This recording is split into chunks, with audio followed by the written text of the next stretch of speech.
I was curious about your comments on Omar Suleiman's reaction to the LGBTQ, and this is actually something that I respectfully disagree with you with on it, because actually Omar Suleiman is one of the people that helped me back to Islam and helped guide me, and I love his content. I think his content is incredible, and I think people were unfair to him in their assessment of, oh, he was standing in a protest and there were gay flags behind him. It's like he can't really control 100,000 people around him. He can't control the march. It was a Black Lives Matter march. He's a community leader. A lot of 40% of Muslims in America are African American. He had we are, or 30%. No. Okay, so let's take it back a step. Right. What is your qualms, I guess, with Omar Suleiman, if you have any? So the first thing is, whatever qualms I may or may not have, I'll discuss it with him. I'm not going to discuss it here because he's not here, right? Right. I was asked a question during a QA in the UK. It wasn't on my channel. It wasn't a video I made about whether people should take knowledge from Yaqeen Institute. And at that time, I did answer that, look, there are a few things that I find ambiguous in their answers, and I cannot recommend them until these are cleared up.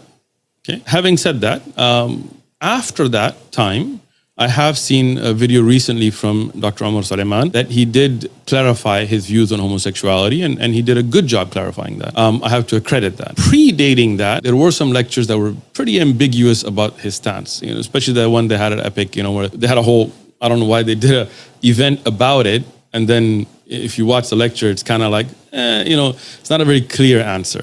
Regarding the situation that happened at the protest, first thing, again, I didn't make a video about it. I didn't go and, you can check our channel. We never really talked about it. I did have a problem with it. And at that time, I didn't have a direct contact with him to speak to him. So I did want to discuss these issues.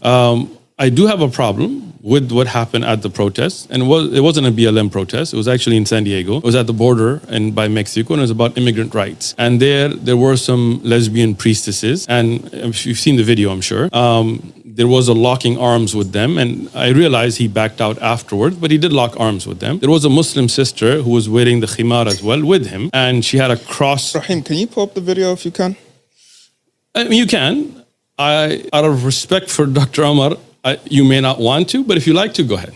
Is it like that bad? Because I saw some of it, but I didn't see the lock arms. Okay, you can pull it up if you like. I would prefer, for the sake of unity, and I do have direct contact with him now, that we kind of work things out offline, not to cause fitna in the ummah. Right. But again, if you want to pull it up, I don't have a problem myself. He did lock arms, and it's well known. And he later did explain that he was kind of put in that situation and he didn't know what to do, and then he backed out of it. But those are things that are problematic, right? We as Muslims, even if you're going to go as a community leader, there are rules and regulations of engagement, how we're going to engage ourselves. He has explained himself, and alhamdulillah, I was here in Dallas. We have contact with him. We're going to talk things offline. We're not trying to cause fitna in the ummah, right? Many people, including myself, make mistakes. That's not an issue. And I hope that we're all going to be open to advice. If I make a mistake, I hope he advises me. And if he makes a mistake and I see that he is open to advice, inshallah, we'll talk it over. So are you saying you're retracting your statement of people not listening to Yaqeen Institute? Or do you still...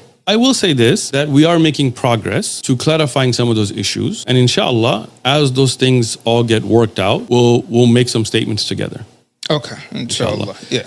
Because I'm serious, man. Like there are articles, the research that they do, the amount of ulama, and some people even may disagree with those scholars, are great. Many people in the ummah are doing great services for the ummah. May Allah accept it from them and accept it from us. There were articles that gave different views about evolution, right? And even those articles didn't agree with each other. And I found that to be problematic, because a young person reading one side of it may not read the other article. You see what I'm saying? Right. And these issues, we're going to discuss it, me and whoever is from Yaqeen, offline, and then inshallah we'll work things out as brothers. Okay. We wish good for them. Wallahi, for every Muslim, I want good. And everybody who's doing good, I hope that Allah accepts it from them. My issues are never personal, right? When you have a Muslim sister in khimar getting a cross made on her head by a lesbian priestess, that's got nothing to do with personal. Like I can't accept that. I'm sorry. Now, like I said, Dr. Omar was not the one doing it. he was there, and he made statements afterwards. I didn't come out like some other people and make videos about it and try to get views off of it. I didn't, right? You can check our channel. Do I agree with what happened? No. Right? Do I think people sometimes get put in situations that are uncomfortable and then, situations go the wrong way? Yes, that's understandable. Now, from this weekend, I do have contact with some of the brothers Yaqeen, and inshallah, we've had a productive conversation. We hope that we'll continue to work things out for the sake of Allah subhanahu wa ta'ala. Alhamdulillah. Yeah. But again, we can, yeah. Again, I have no problem with this being shown, but for the sake of Dr. Omar, if you don't want to show it, it's up to you guys. But go ahead. Right. So. Okay. Yeah, no, I love Dr. Omar. I love you. So, inshallah, you can...